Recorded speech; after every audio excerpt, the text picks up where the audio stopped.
Hari ni kita cerita pasal World Superbike Estoril dengan 2B Performance. Yang baru dengan channel ni, aku nerd rider untuk No Money Racing by Brab with Extremo, obses dengan racing motor. Ini trik simple untuk kemaskan tools-tools yang banyak tu. Korang boleh beli satu rak troli kosong tools macam ni. Ini je nama Artman. Kita beli troli ni je. Tengok ni, ini pun belum susun betul-betul. Tapi semua tools yang dah beli sikit-sikit, grease-grease, semua boleh letak dekat satu tempat. Tools ni asalnya beli asing-asing. Sekarang bila dah ada rak ni, boleh letak dekat satu tempat kemas macam ni.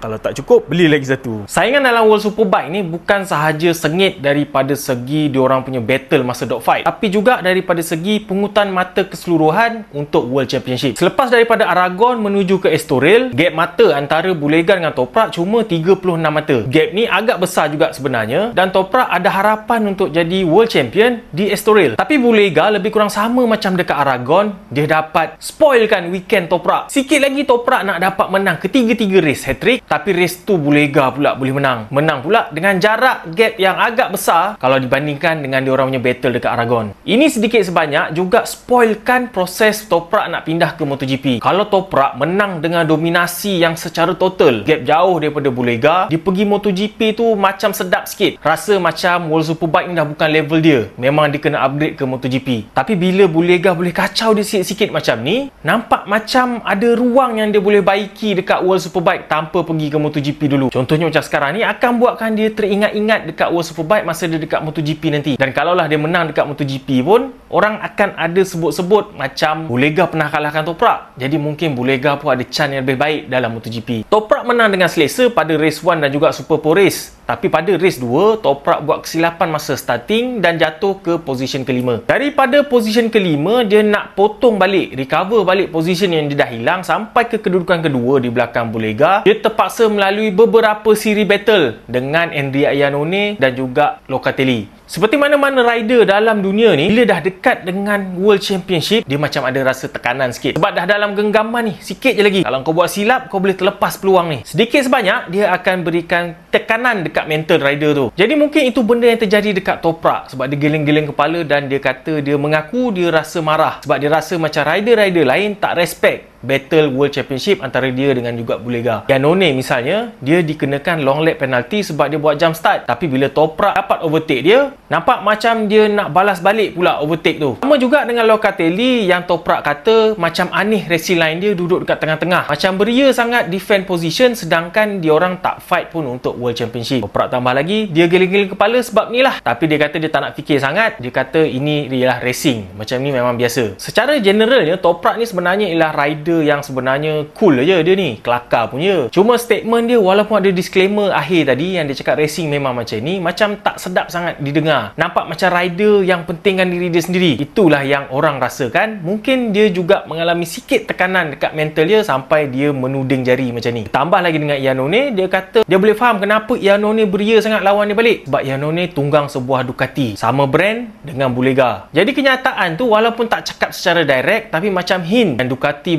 komplot untuk kalahkan dia. Iannone balas balik kenyataan ni yang dia kata dia tak terfikir langsung pun nak sabotaj siapa-siapa. Dia cuma nak buat race dia sendiri yang terbaik. Dan kemungkinan besar juga benda yang sama juga berlaku pada Locatelli. Diorang ni rider, diorang tengah race. Jadi diorang pun nak kedudukan yang terbaik untuk diri masing-masing. Perdebatan tentang macam mana rider-rider lain kena menghormati rider-rider yang tengah fight untuk championship memang ada pecanggahan sejak daripada dulu lagi. Macam Pecco Bagnaia lawan dengan Jorge Martin dulu. Bila ditanya dengan rider-rider lain, macam mana korang nak react terhadap battle diorang ni pada race yang terakhir yang menentukan siapa dapat juara, ada yang cakap akan bagi laluan, ada yang cakap akan buat race macam biasa. Oleh sebab ini ialah racing, itu memang pendapat masing-masing dan masing-masing bebas untuk lakukan apa yang diorang rasa betul. Tak ada sebuah peraturan yang wajib mengatakan rider lain kena bagi laluan kepada rider-rider yang tengah fight untuk championship. Kalau diorang bagi laluan, itu sebagai gentleman rule yang dibuat sendiri. Oleh kerana Toprak terpaksa battle untuk dapatkan balik tempat kedua selepas jatuh tempat kelima tu, tayar dia habis dengan cepat sangat. Tayar depan habis dia boleh manage lagi, tapi bila tayar belakang habis, dia kata race tu dah terlampau bahaya. baik dia stay je dekat kedudukan kedua dan cuba dapatkan World Championship di round terakhir di Jerez pada minggu ni. Tapi sejujurnya dan juga diakui oleh Nicolo Bulega sendiri, memang World Championship ni sebenarnya dah toprak punya dah. Bulega punya harapan nak jadi World Champion tu sangatlah tipis dan memerlukan satu peristiwa yang besar berlaku barulah dia boleh jadi champion daripada toprak. Seawal race 1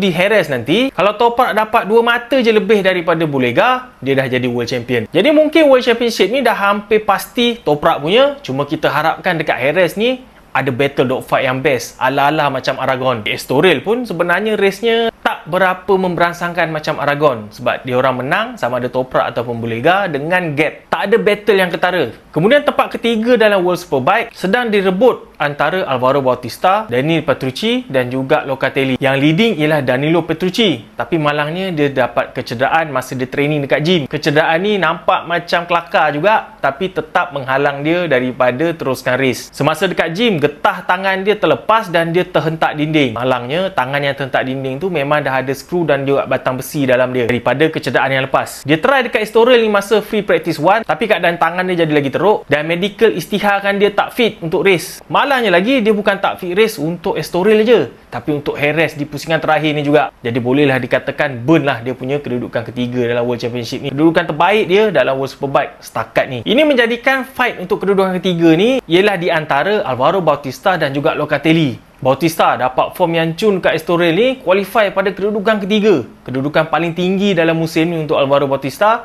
dan dapat juga kedudukan ketiga pada race-race utama. Cuma masalah Alvaro Bautista ni masih sama. Dekat awal-awal race, dia akan struggle sebab motor dia ada berat tambahan. Bila menjelang ke pertengahan race, bila minyak dah kurang dan dah ringan sikit, barulah dia boleh attack. Dengan berbaki satu race je lagi, race di Jerez pada hujung minggu ni, bermaksud cuma tinggal satu race je untuk Jonathan Rea sebelum dia bersara. Perasaan yang aneh dia kata dirasakan sekarang ni sebab racing ni dah jadi macam darah daging dia. Tapi lepas pencen daripada racing ni, dia kata bukannya dia nak lepak atas sofa je, dia akan jadi sibuk juga. Satu benda yang wajib dia buat, dia akan race balik motocross, cuma tak tahu sama ada sikit-sikit ataupun full season race motocross. Aktiviti lain yang bakal dia buat juga ialah antaranya mungkin akan menjadi test rider sama ada MotoGP ataupun World Superbike, dan juga mungkin akan ikut serta dalam mana-mana race endurance. Yelah, rider-rider pencen ni semua kan, bila dah pencen race, dia race endurance lah.